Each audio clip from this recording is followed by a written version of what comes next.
ఆపద మొక్కలు వాడా ఎన్ని రోజులైందయ్యా బ్లాక్ బస్టర్ హిట్ వచ్చి తొందరగా ఓ మంచి కథ సెట్ అయ్యేలా చూడు స్వామి. మనతో పాటు మాజీ మంత్రి ఆర్కే రోజా ఉన్నారు. మామగారు మీరు ఇంకా చచ్చిపోలేదా? ఒకసారి చంద్రబాబును అయ్యో అంకుల్ మీరా? అయ్యో సారీ, దెంగేయండి. ఎమ్మెల్యే లోపలికి పోయి ఈవీఎంను పగలగొట్టే కార్యక్రమం జరిగింది.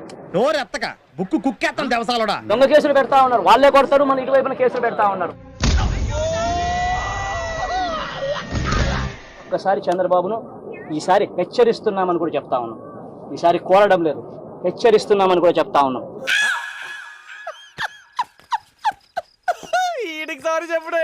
ఇదే మాదిరిగా జరుగుతా పోతా ఉంటే మాత్రం ఇంకేం పీకుతావురా?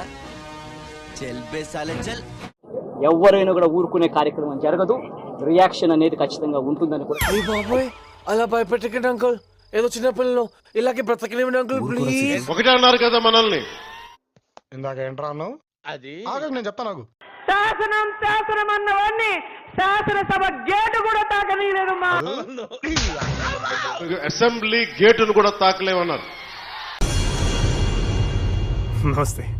బయట మన వాళ్ళు పార్కింగ్ ఒప్పుకోలేదు, అందుకనే ఇలా. మా వర్మ గారు చెప్పారు, గేటు నెట్టుకొని రావడం కాదు, బద్దలు కొట్టుకొని వస్తాడు పవన్ కళ్యాణ్. తమ్ముడు ఒక్కసారి ఇలా చూడరా, నాతో మాట్లాడరా, నా తండ్రి కదా. తమ్ముడు అన్నయ్య చూడరా నాతో. ప్రజల్లోకి మేము వెళ్ళాలి, మళ్ళీ జగనన్నని మేము ఎలా సీఎం చేసి. నిన్న పెద్ద పతివ్రతలాగా పోజు కొట్టావు, వేసేవన్నీ వ్యధ వేషాలు. ఒక్క ఛాన్స్, ఒకే ఒక్క ఛాన్స్, నేనేంటో చూపిస్తాను.